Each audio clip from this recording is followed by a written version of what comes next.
بسم اللہ الرحمن الرحیم۔ السلام علیکم۔ ہمارے چینل کہانی ہب آفیشیل میں خوش آمدید۔ ناظرین، میں آج آپ کے لیے انتہائی خوفناک اور دلچسپ کہانی لے کر آئی ہوں، لیکن کہانی شروع کرنے سے پہلے آپ سے گزارش ہے کہ اگر آپ نے ہمارا چینل سبسکرائب نہیں کیا تو آپ ہمارے اس چینل کو سبسکرائب کر لیجئے اور بیل آئیکن کو بھی پریس کر لیں تاکہ ہر نئی آنے والی ویڈیو بآسانی آپ تک پہنچ سکے۔ تم اسے یہ بات نہیں بتا سکتی، وہ بہت ظالم ہے، وہ تمہیں مار ڈالے گا، اسد نے پرتشویش لہجے میں کہا۔ لیلا نے اس بات میں سر ہلا دیا۔ تم ٹھیک کہہ رہے ہو۔ اسد کمرے میں ٹہلنے لگا۔ ذرا سوچو، تم کیا کہہ رہی ہو؟ اسد، تم سوچو، اگر تم بتاؤ گے تو وہ تمہیں قتل کر دے گا، وہ بہت ہی ظالم ہے، اس لیے بہتر یہی ہے کہ میں ہی بتا دوں، مگر غصے میں وہ تمہیں نقصان پہنچا دے گا۔ خیر کچھ بھی ہو، میں اپنا ذہن بنا چکی ہوں، اب میں مزید تمہارے بنا نہیں رہ سکتی۔ میں بھی تمہارے بنا نہیں رہ سکتا، اسد بڑے پیار بڑے لہجے میں بولا۔ ابھی ہمارے پاس پورے 4 گھنٹے ہیں، وہ 4 گھنٹے بعد آفس سے آئے گا۔ لیلا پریشانی کو جھٹک کر بولی۔ مجھے بھی تمہارے ساتھ سکون ملتا ہے، اس ہوٹل کے کمرے میں ہم تم اکیلے ہیں، کوئی دوسرا نہیں۔ میرے قریب آ جاؤ۔ میں تمہارے قریب ہوتی ہوں۔ لیلا اسد کے بالکل قریب آ گئی۔ لیلا نے خود کو اس کے سپرد کر دیا اور پھر دونوں دنیا و مافیہ سے بے خبر جذبات کے طوفان میں تھپیرے کھانے لگے۔ 3 گھنٹے تک دونوں ساتھ رہے۔ اس کے بعد لیلا بولی، اسد مجھے جانا ہوگا، عمران آنے والا ہوگا۔ ٹھیک ہے، تم جاؤ، میری بیوی محروبی میرا انتظار کر رہی ہوگی۔ دونوں ایک ساتھ ہوٹل کے کمرے سے باہر نکلے اور باہر نکل کر مختلف سمتوں میں چلے گئے۔ لیلا وہاں سے سیدھی گھر چلی گئی۔ اس نے ایک نگاہ اپنی کلائی پر بندی گھڑی پر ڈالی۔ 5 بج رہے تھے۔ عمران کی واپسی کا وقت ہو رہا تھا، وہ کسی بھی لمحے گھر میں داخل ہو سکتا تھا۔ لیلا اپنے بیڈ روم میں گئی۔ اس نے الماری سے عمران کی شارٹ گن نکالی اور اسے اپنے بیڈ کے سرہانے رکھ دیا۔ اس نے جیسے ہی بیڈ کی چادر درست کی، اس کے کانوں میں عمران کی گاڑی کی مانوس آواز سنائی دی۔ اس کی گاڑی گیراج میں رک چکی تھی اور اب وہ اندر آ رہا تھا۔ اس کے قدموں کی آواز اب واضح طور پر اس کے آنے کی ثبوت دے رہی تھی۔ 1 منٹ کے بعد دروازے کی ہینڈل گھمانے کی آواز صاف آئی۔ عمران ڈرائنگ روم میں داخل ہو کر زور سے بولا، لیلا، لیلا میں آ گیا ہوں، چائے کی بڑی سخت طلب ہو رہی ہے، جلدی سے پلیز 1 کپ چائے لا دو۔ مگر لیلا نے سنی انسنی کر دی، جبکہ اس نے صاف طور پر عمران کی آواز سنی تھی۔ عمران نے کچھ دیر تک اس کے جواب کا انتظار کیا، پھر ڈرائنگ روم سے نکل کر اندر بیڈ روم میں آ گیا۔ لیلا نے جواب دینے کی بجائے عجیب سی نظروں سے عمران کی طرف دیکھا تو وہ رک گیا اور کو نکھیوں سے ادھر ادھر دیکھنے لگا اور پھر بولا، تم یہاں کیا کر رہی ہو؟ میں تمہارا انتظار کر رہا تھا، تم نے چائے کیوں نہ دی؟ میں بہت زیادہ مصروف تھی۔ مصروف؟ کیا مطلب؟ کیا کر رہی تھی؟ لیلا نے پہلے خود کو تیار کر لیا تھا اور وہ بالکل جھگڑے کے موڈ میں تھی۔ میں اپنے ایک دوست کے پاس گئی تھی اور واپسی پر میرا جسم تھکن سے چور چور ہو رہا ہے۔ یہ سنتے ہی عمران کی آنکھیں حیرت سے جیسے پھٹ پڑی۔ کیا کہا تم نے؟ سنا نہیں؟ یہیں کہ ایک ہوٹل میں اپنے دوست کے ساتھ تھی۔ یہ کیا بکواس ہے؟ تم وہاں کیا کرنے گئی تھی؟ بھولے مت بنو عمران، جو میں کہہ رہی ہوں صاف طور پر سنو۔ میرا کسی کے ساتھ زوروں کا افیئر چل رہا ہے۔ میں تمہارے ساتھ رہنا نہیں چاہتی، میں تم سے آزاد ہونا چاہتی ہوں۔ یہ سنتے ہی عمران کے پیروں تلے سے زمین نکل گئی۔ وہ دروازے کے چوکھٹ کا سہارا لیتے ہوئے نیچے پھسلتا چلا گیا اور بے دم سا ہو کر زمین پر بیٹھ گیا۔ اس کی نظریں اپنے ہاتھوں پر جم کر رہ گئی اور اس کے چہرے کا رنگ پھیکا پڑ گیا۔ وہ کچھ دیر تک اسی حالات میں بیٹھا رہا اور پھر چند لمحوں کے بعد اس کے چہرے کی رنگت سرخ ہونے لگی اور جب اس نے خونی نظروں سے لیلا کو دیکھا تو لیلا کام کر رہ گئی۔ خوف کی ایک سرد برقی لہر اسے اپنے ریڑھ کی ہڈی میں اترتی محسوس ہوئی۔ کون ہے وہ کمینہ؟ عمران نے دھارتے ہوئے پوچھا۔ میں جاننا چاہتا ہوں کہ آخر وہ کمینہ کون ہے۔ عمران کا لہجہ زہر خون تھا۔ یہ بات کوئی اہمیت نہیں رکھتی، تو مجھے آزاد کر دو، لیلا نے سرد لہجے میں جواب دیا۔ عمران غصے سے اٹھ کھڑا ہوا اور اپنے ہاتھوں کی مٹھیاں غصے سے بھینچتے ہوئے بولا، میں نے تم سے سوال کیا ہے کہ وہ کون ہے؟ اس کی آنکھیں شعلہ اگر رہی تھی۔ میں کسی بھی قیمت پر اس کا نام نہیں بتاؤں گی۔ لیلا کی بات سن کر عمران آہستہ آہستہ اس کی جانب بڑھنے لگا، جبکہ لیلا خوف سے سمٹ کر رہ گئی۔ نزدیک پہنچ کر عمران نے اپنے ہاتھ سے لیلا کا گلا دبوچ لیا۔ لیلا خوف کی شدت سے بری طرح کانپنے لگی۔ اس کے بعد عمران نے اپنے ہاتھ سے لیلا کو اوپر اٹھایا۔ لیلا زمین سے 1 فٹ بلند ہو گئی۔ اس کے بعد عمران کے مضبوط ہاتھوں نے لیلا کو زمین پر زور سے دے مارا اور پھر اس کے اوپر جھکتے ہوئے بولا، بتا کون ہے وہ؟ لیلا کو عمران کی دھونکی کی طرح چلتی ہوئی سانسیں صاف طور پر محسوس ہو رہی تھی۔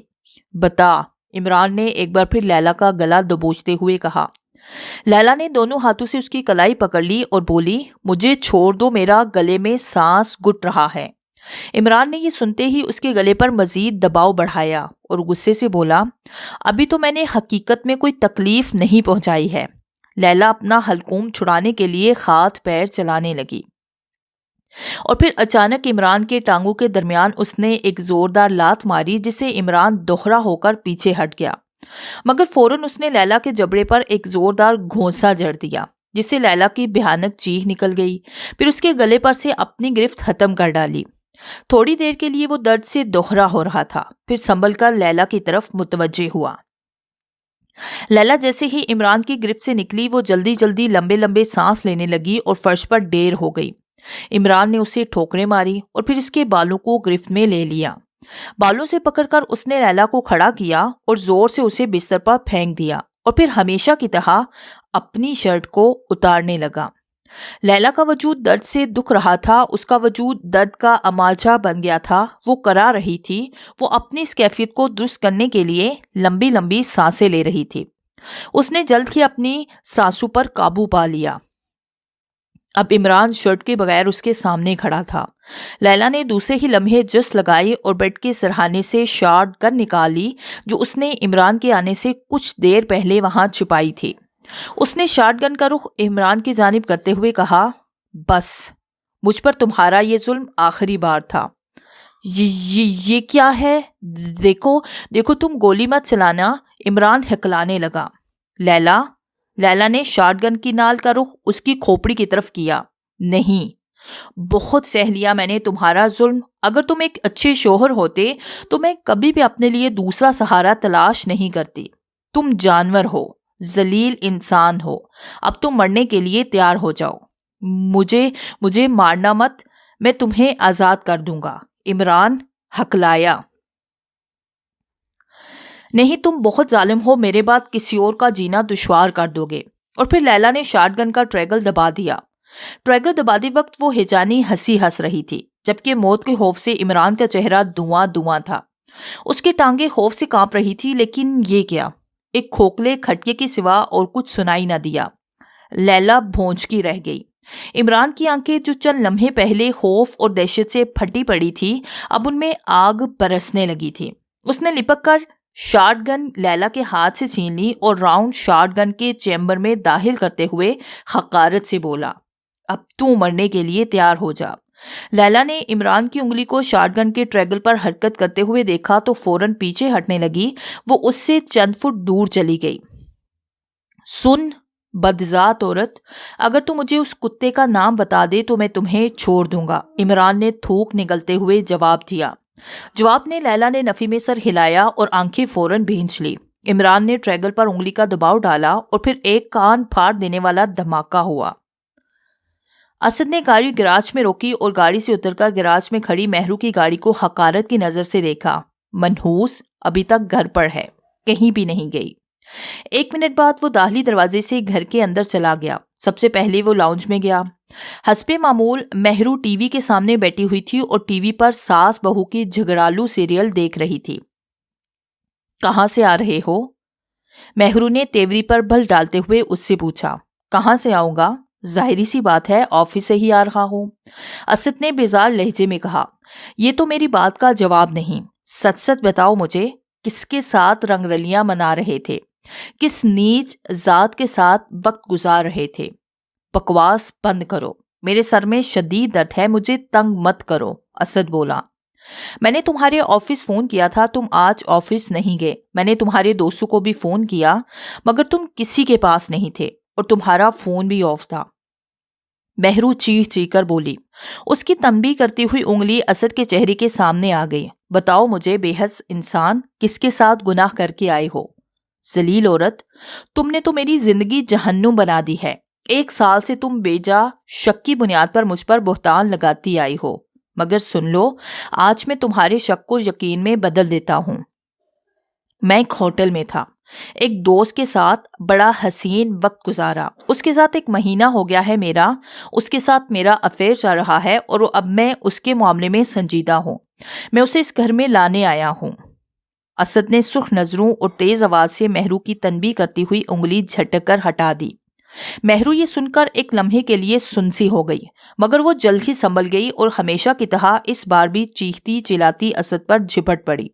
اس نے اپنے نوکیلے ناخنوں سے اسد کے چہرے پر کئی گہری خراشی ڈال دی۔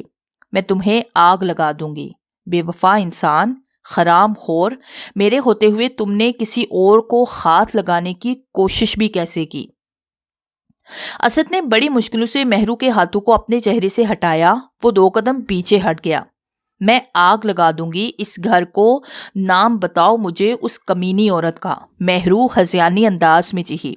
پاگل عورت، نکل میرے گھر سے، تو نے میرے گھر کو جہنم بنا کے رکھا ہے۔ ہر وقت کسی پولیس کے طرح مجھ سے طرح کے سوالات، میں گویا اپنے ہی گھر میں مجرم بن کے آتا ہوں۔ اسد دھارا، کیا کہا؟ میں نکلوں اس گھر سے؟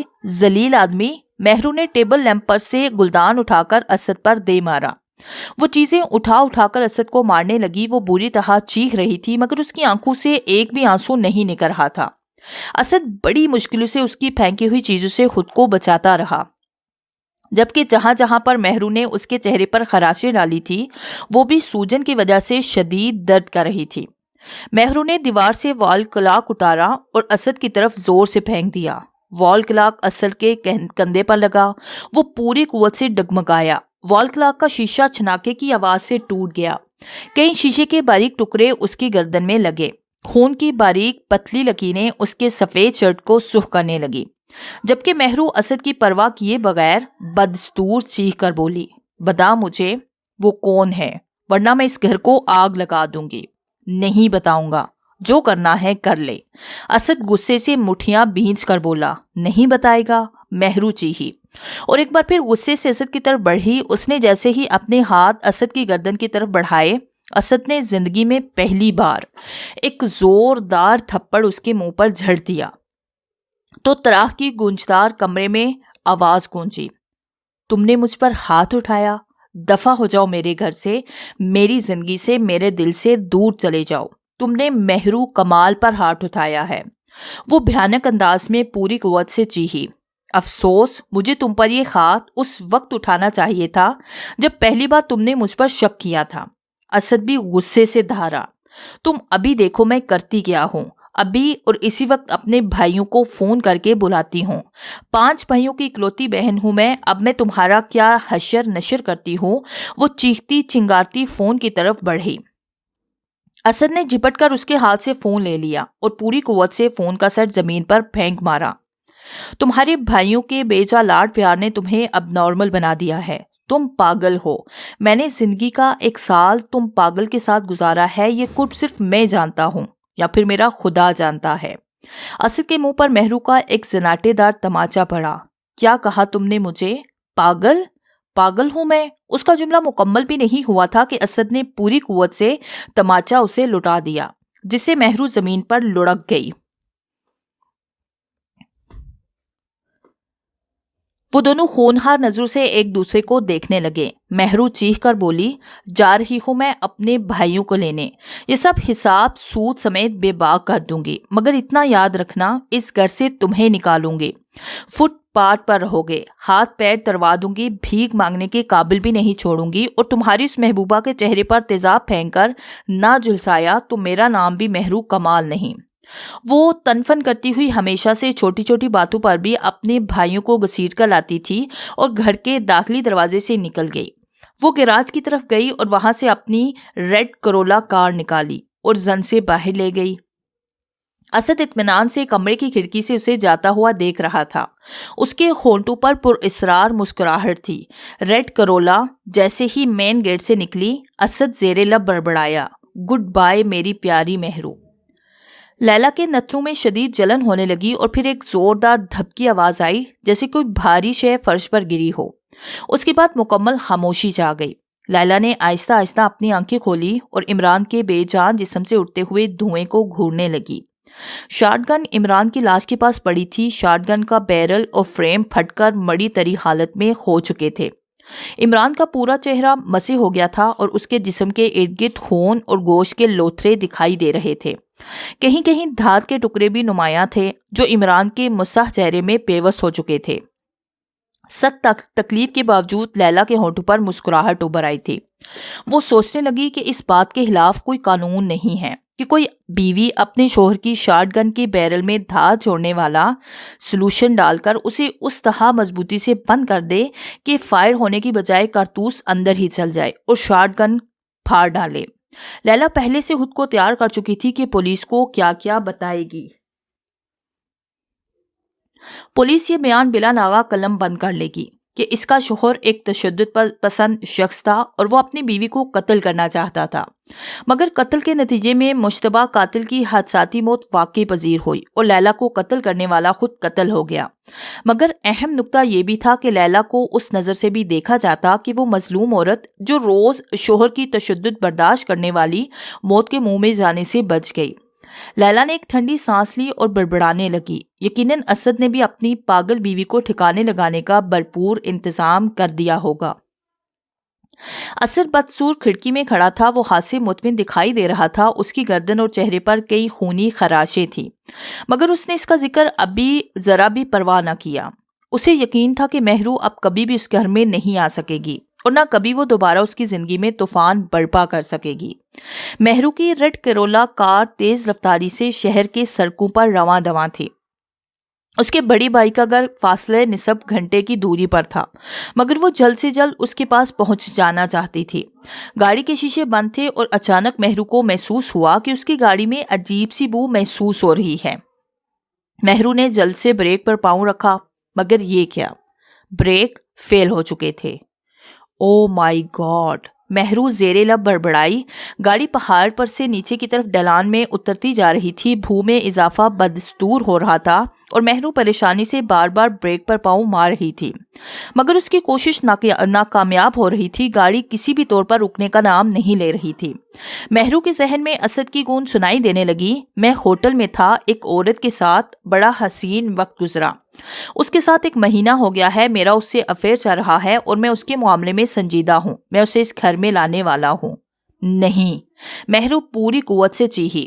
وہ حد درجے پریشان تھی۔ وہ جب بھی پریشان ہوتی تھی تو جلدی سے سگریٹ سلگا لیتی تھی۔